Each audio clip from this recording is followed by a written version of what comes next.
بسم اللہ الرحمن الرحیم۔ جبکہ علی رضی اللہ تعالیٰ عنہ فرماتے ہیں خشوع یہ ہے اللہ يلتفت يمينا ولا شمالا ولا يعرف عمن هو عن يمينه وعن شماله۔ خشوع یہ ہے کہ نہ دائیں التفات ہو نہ بائیں التفات ہو، بلکہ اس بات کا تو اس کو اندازہ ہی نہ ہو کہ میرے دائیں کون کھڑا ہے اور میرے بائیں کون کھڑا ہے۔ قرآن مجید نے اس لفظ کے معانی کا تعین کرتے ہوئے 4 مقامات پر یہ لفظ استعمال کیا ہے۔ وَخَشَعَتِ الْأَصْوَاتُ لِلرَّحْمَنِ فَلَا تَسْمَعُ إِلَّا هَمْسًا۔ قیامت کے دن ہر آواز پست ہوگی۔ پستی کے معنی میں خشوع آیا ہے، اس لیے عربی زبان میں کہتے ہیں جدار خاشع، ایسی دیوار جو کھڑی کھڑی گر جائے اور زمین کے برابر ہو جائے۔ اس انداز سے انسان اللہ کے سامنے کھڑا ہو جائے، کم مائیگی کا اظہار کرتے ہوئے اپنے آپ کو گرا کر تخیلات کی وادی میں سیر نہ کرتا ہو، بلکہ قلب و قالب اللہ کی طرف لگا لے۔ دوسری جگہ قرآن مجید نے خشوع کے معنی کا تعین کیا ہے الذین هم فی صلاتهم خاشعون۔ خاشعون ای سکنت جوارحهم، وہ لوگ جو عبادت اس انداز سے کرتے ہیں کہ ان کے اعضاء سکون اختیار کرتے ہیں، طمأنینت ان کے اندر آ جاتی ہے۔ اور تیسرا معنی وَيَدْعُونَنَا رَغَبًا وَرَهَبًا وَكَانُوا لَنَا خَاشِعِينَ۔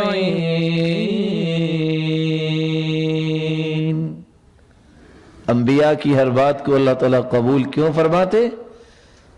ان کے اندر خشیت کی وہ کیفیت تھی۔ کیسی کیفیت؟ حدیث آپ نے سنی ہوئی ہے، ایک آیت پہ پوری رات گزار رہے ہیں محمد مصطفیٰ صلی اللہ علیہ وسلم۔ کون سی آیت؟ إن تعذبهم فإنهم عبادك وإن تغفر لهم فإنك أنت العزيز الحكيم۔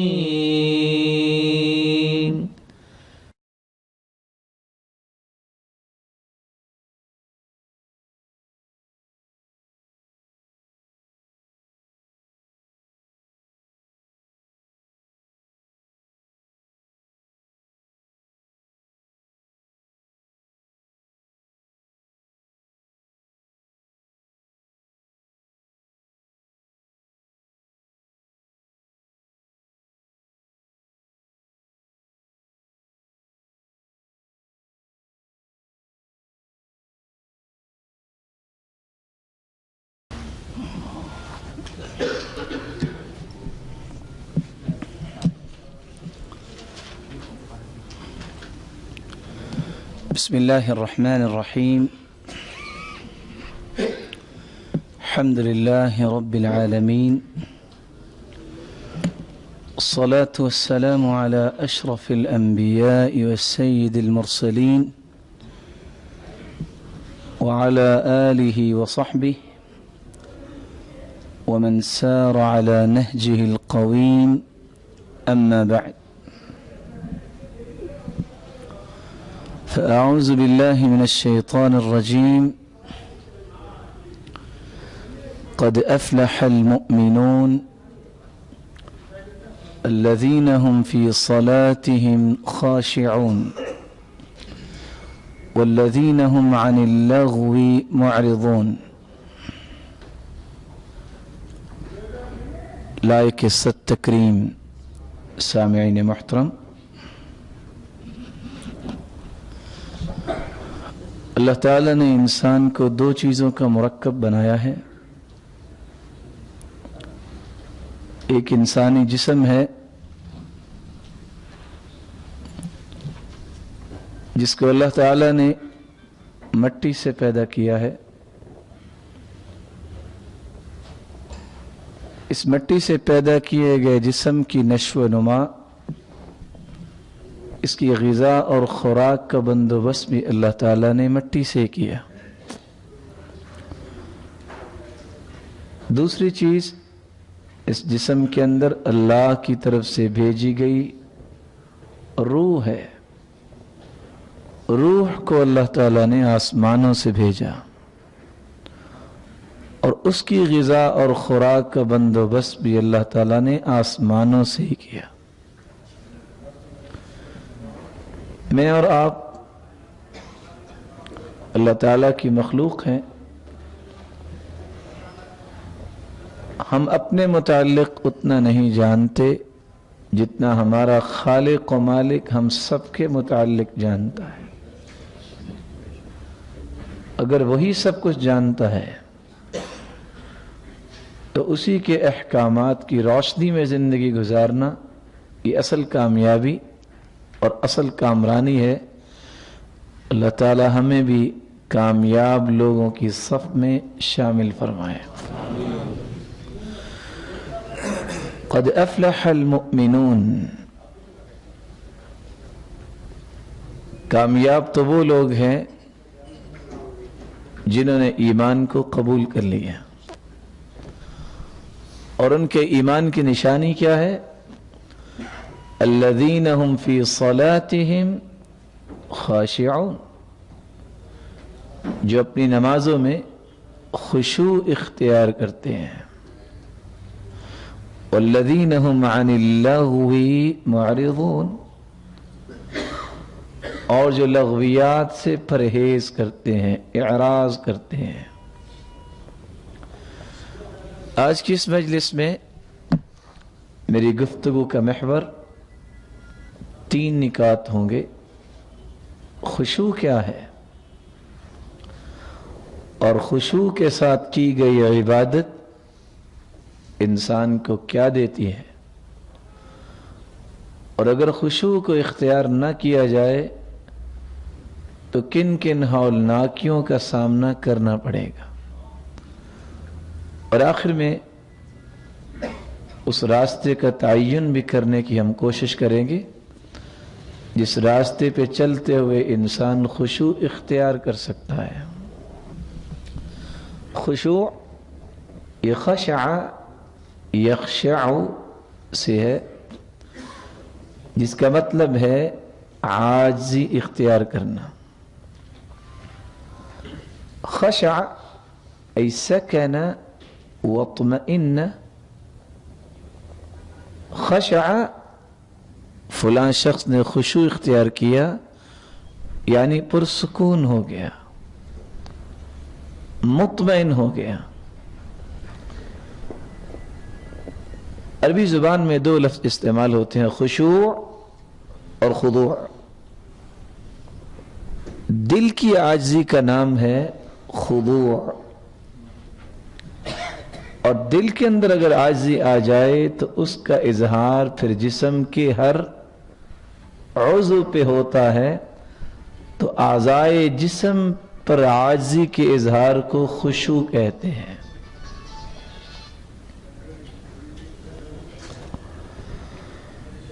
اس لیے عربی زبان میں کہا جاتا ہے لو خشع اذا خضع القلب خشعت الجوارح. دل کے اندر اگر عاجزی پیدا ہو جائے تو انسانی اعضاء کے اندر بھی خشوع پیدا ہو جاتا ہے. حسن بصری رحمت اللہ علیہ جب انہوں نے ایک انسان کو دیکھا کہ جو نماز تو پڑھ رہا ہے لیکن اپنے ہی بالوں کے ساتھ کھیل رہا ہے تو کیا کہنے لگے؟ لو خشع قلبه لخشعت جوارحه، اگر اس کے دل میں خشوع ہوتا تو اس کے اعضاء پر بھی ظاہر ہو جاتا۔ یہ جو بالوں کے ساتھ کھیل رہا ہے، اور آپ اس کو سوء اتفاق کہہ سکتے ہیں کہ مسلمان دنیا جہان کی ترتیبات سے واقفیت تو حاصل کر لیتا ہے، مینرز ایٹیکیٹ تو اس کو آ جاتے ہیں، لیکن اس بیچارے کو اس بات کا پتہ نہیں چلتا کہ کون سا کام نماز سے پہلے کرنا ہے اور کون سا کام نماز کے اندر کرنا ہے۔ کچھ بھول جاتے ہیں، ان کو خیال ہی بال درست کرنے کا اس وقت آتا ہے جب نماز شروع کرتے ہیں۔ کچھ بیچارے نماز شروع ہوگی اور ابھی ان کو خیال ہوتا ہے اف میرے تو لباس پہ سلوٹیں پڑی ہوئی ہیں، تو ان کو درست کرنے کا یہی شاید موقع ہے، پھر تو شاید نہ مل سکے۔ اور کچھ لوگوں کا یہ نظریہ ہوتا ہے کہ دنیا جہان کے تخیلات جو نماز سے پہلے تو نہیں آ رہے تھے، نماز میں کھڑے تو ہو جاتے ہیں لیکن اپنے ہی تخیلات کی وادی میں سیر کرنا شروع کر دیتے ہیں، اور حقیقتاً ان کو پتہ بھی نہیں چلتا۔ اگر سلام پھیرنے کے بعد ان سے گزارش کی جائے کہ امام محترم نے کون سی صورتیں تلاوت کی تو ان کو کچھ پتہ نہیں ہوتا۔ رسول اللہ صلی اللہ علیہ وآلہ وسلم نے اس کیفیت سے منع کیا ہے اور اس کیفیت کی نشاندہی کی ہے جس کیفیت کے ساتھ نماز پڑھنے سے انسان کی نماز اللہ کے ہاں قابل قبول ہو جائے۔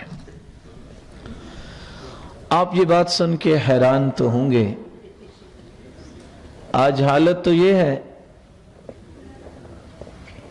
ایک وقت تھا جب اللہ کے رسول صلی اللہ علیہ وآلہ وسلم بلال سے فرمایا کرتے ارحنا یا بلال، ارحنا، اذان کہیے، نماز پڑھیں، کچھ سکون مل جائے۔ ارحنا یا بلال۔ اور آج اگر کسی امام محترم کو توفیق مل جائے وہ صبح کی نماز میں 60 سے 100 آیات تک کی تلاوت کی سنت کو زندہ کر دے، یا اللہ کی توفیق سے سجدہ اس کا لمبا ہو جائے، تو مقتدی بول تو نہیں سکتے لیکن زبان حال سے ضرور کہہ رہے ہوتے ہیں انقذنا یا امام، اے امام ہماری جان چھڑا دو، آج آپ کے پاس آئے، کل کو اس مسجد میں نہیں آئیں گے۔ فرق دیکھیے، کان اذا حسبه امر صلی، جب سرتاج رسول کو کوئی پریشانی لاحق ہوتی نماز پڑھتے۔ کان اذا اتاه امر يسر به خر ساجدا للہ، جب آپ کو خوشی ملتی تب بھی آپ اللہ کے سامنے سجدہ ریز ہو جاتے۔ غمی کو کنٹرول کرنا اور خوشی کے وقت اللہ کا اور شکر ادا کرنا، اس کا ایک ہی طریقہ سرتاج رسول نے اختیار فرمایا کہ اللہ کے سامنے گر جانا، اللہ کے سامنے کھڑے ہو جانا۔ اور یہاں تو حالت یہ ہے، نماز پڑھانے والے نے نماز پڑھائی، پڑھنے والوں نے پڑھ لی، 3 رکعتیں پڑھ کے عصر کی نماز پہ سلام پھیر دیا، نہ پہلی صف والے بولے نہ دوسری صف والے بولے، پیچھے سے آواز آئی جناب آپ نے 3 رکعتیں پڑھی ہیں۔ انہوں نے خیر پہلی صف والوں سے پوچھا کیوں جی میں نے 3 رکعتیں پڑھی ہیں؟ کہتے نہیں آپ نے 4 رکعتیں پڑھی ہیں۔ اس کو اور یقین ہو گیا، بھولنا۔ وَمَا سُمِّيَ الْإِنسَانُ إِلَّا لِلنَّسِهِ، انسان کو انسان اس لیے کہا گیا ہے کہ یہ بھول جاتا ہے۔ خود رسول اللہ صلی اللہ علیہ وآلہ وسلم نے ظہر کی 2 رکعتیں پڑھ کے سلام پھیر دیا، بھول گئے۔ لیکن میں جس بات کو پیش کر رہا ہوں وہ کیا ہے؟